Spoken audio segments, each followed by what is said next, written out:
comme d'hab, hein, tu regardes quelle forme tu as, tu essaies d'appliquer la formule ici. Oublie pas, les constantes n'interviennent pas.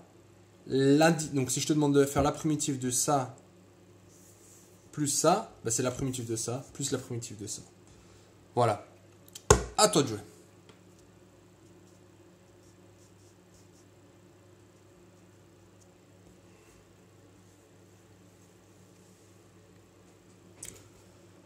Ok, très bien. Qu'est-ce qu'on voit là déjà comme forme? Donc là, j'ai une racine au dénominateur. Ça, c'est nouveau là. Racine au dénominateur, direct. Quand je pense à une racine au dénominateur, je pense à celle-là. Donc qu'est-ce qu'elle me dit? Elle me dit que 1 sur 2 racines de x, c'est... Ah bah tiens, c'est déjà la bonne forme. Et la primitive, c'est racine de x. Logique, parce que quand je dérive racine de x, bah, je tombe sur 1 sur 2 racine de x. On n'oublie pas que l'un, c'est l'inverse de l'autre. Donc celui-là, il est réglé. Maintenant, celui-là. Donc là, j'ai un polynôme en bas. Là, maintenant, qu'est-ce qu'on a vu la vidéo juste d'avant? Dès qu'on a un polynôme en bas, on inverse, on le calcule en utilisant la première étape et on réinverse. Alors tout d'abord, ça, on va commencer par écrire. Donc lui, du coup, il reste la même chose. Mais mon but, là, c'est juste d'inverser. Donc quand on inverse, la constante, elle ne bouge pas. Il y a le 2 là. Et le x, il monte à -3. Donc là, j'ai inversé. Je peux maintenant calculer la primitive. J'écris ça comme ça, comme d'hab. Donc on a vu quoi? La primitive de 1 sur 2 racine de x, c'est racine de x. Ça c'est fait. Et maintenant, la constante, elle n'intervient pas. Il reste la primitive de x à une certaine puissance. Et ça, c'est la formule combien? C'est la formule 1. C'est la puissance, là, c'est -3, donc elle gagne de 1. Donc c'est x puissance -3 plus 1. Et on écrit en bas la même chose, -3 plus 1. Et là, on a plus constante. Donc là, encore une fois, toutes les constantes, juste pour que ça ne se charge pas trop, tu vois, je les mets à 0. J'ai le droit, je les fixe à 0.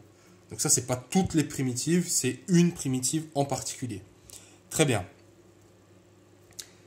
Une fois qu'on a ça, bah, je vais un peu le simplifier.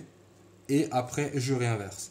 Donc là, si je simplifie, donc racine de x, bah, c'est racine de x, plus 2, -3 plus 1, ça fait combien? Ça fait -2 sur -3 plus 1, donc c'est toujours la même chose, -2. Et là, qu'est-ce qui est bien? Bah, le 2, il se simplifie avec ce 2. Et je me retrouve avec quoi? Je me retrouve avec racine de x, plus moins, parce que le signe, s'il est en bas ou s'il est au milieu, c'est la même chose, plus moins, ça fait moins, x puissance -2. Et là, qu'est-ce que je te demande? De ne pas travailler avec des puissances négatives, donc on réinverse. Donc on le fait juste dans l'autre sens. Là, on a fait 1 sur x à la puissance k est égal à x à la puissance moins k. Donc quand je vois un moins k, bah, il suffit de mettre xk en bas. C'est tout. Alors ça donne quoi? Racine de x. Et maintenant, moins le signe. Donc là, pour enlever le moins, je fais l'inverse. x2. Voilà, ce qui termine le premier exercice. Deuxième exercice. N'oublie pas, qu'est-ce qu'on a? Quelle formule on applique? Ah, toi de jouer.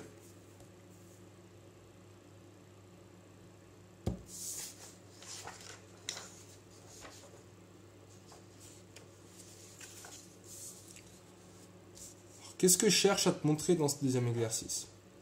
C'est la chose suivante. Donc là, tu commences l'analyse. Tu dis, ok, là j'ai une racine dénominateur, du coup mon réflexe c'est j'applique cette formule. Parfait, là on est très bien. Sauf que là tu me dis, ah mais attends, il y a un problème là, il me manque un 2 en bas, j'ai pas de 2 en bas. Est-ce que c'est un problème ça? Non, c'est pas un problème. C'est pas un problème du tout. En fait, ce qui va se passer, on va mettre un 2. Ouais. T'es d'accord que 2, c'est égal à 4 divisé par 2? Ouais. Ben, qu'est-ce que j'ai fait là? Pour passer de là à là, si j'ai un 1, j'ai fait x2, et en bas, j'ai fait x2. Donc ça, j'ai ajouté un 2, là, j'ai ajouté le 2, mais du coup, si je le mets en bas, je dois aussi le mettre en haut. Cette petite feinte, on va utiliser ça. Donc ce serait une feinte très importante, parce que souvent, il va falloir, j'appelle ça, réajuster les constantes, pour faire sortir justement cette formule. Donc là, il va falloir réajuster un peu. Comment on s'y prend? La manière suivante. Donc, moins 2 sur racine de x plus pi x, c'est égal à quoi? Alors là, je vais faire apparaître la formule 1 sur 2. Donc là, il me manque un 2 en bas. Alors, qu'est-ce que je vais faire? Donc, tu vois, la constante, là, c'est moins 2. Donc, j'écris ce moins 2. Et après, il va me rester quoi? Il va me rester 1. Donc là, c'est moins 2 fois 1 sur racine de x. Et là, moi, ce que je veux, c'est en bas, j'aimerais bien avoir un 2. Comme ça, j'ai ma formule ici. Et là, on est content. Alors, très bien. Tu as le droit de mettre ce 2 à condition que quoi? Ben, si tu le mets en bas, tu vas le mettre en haut aussi. Donc, je me retrouve avec un 2, moins 2 fois 2. Ce 2 et ce 2, ben, si je veux, je peux les annuler et je me retrouve exactement avec moins 2 sur racine de x. Donc là, j'ai fait la feinte. Ouais. Donc là, j'ai fait une feinte. Feinte du loup, on peut appeler ça. Feinte du loup. Ok. Alors ici, je vais te le mettre en petite étape. Que des fois, pour faire apparaître une constante, on fait la feinte du loup. Là, il est là, mais il n'est pas là. Très bien. Qu'est-ce que ça change? Donc là, bien sûr, un plus pi x. Est-ce que là, j'ai ce qu'il me faut? Donc là, oui, parce qu'au final, maintenant, ça, là, c'est juste une constante. Et les constantes, elles, n'interviennent pas. Donc très bien, c'est magique. Donc ici, ça va être réglé. Maintenant, la deuxième partie, plus pi x. Alors là, ce que j'essaie de voir, c'est est-ce que tu flippes quand tu vois un pi? J'espère pas. Parce que pi, c'est quoi? C'est 3,1415, blablabla.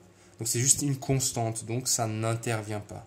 Donc en gros, je dois juste faire la primitive de quoi? De x. X à la puissance 1. Qui est de quelle forme? Qui est de la forme suivante. Donc on a tout, on peut partir sur les primitives. Alors là, les constantes, donc j'ai moins 2 fois 2, ça fait moins 4. Elle ne bouge pas. Et la primitive de 1 sur 2 racine de x, c'est égal à racine de x. Nickel. Le signe, il reste le même. La constante n'intervient pas. Et après, x à la puissance 1. Donc la puissance, elle monte. Donc 1 plus 1, ça fait 2. Et en bas, j'écris la même chose. Donc la constante, comme dit, elle est 0. Ouais. Donc là, plus constante. Juste pour que tu le vois quand même visuellement, pas que tu commences à l'oublier. Donc voici la réponse. Ça termine l'exercice. Donc tu as vu, dès qu'on a une racine en bas, le bon réflexe, c'est bien d'utiliser cette formule, mais n'oublie pas de faire la feinte du loup pour faire apparaître ce 2.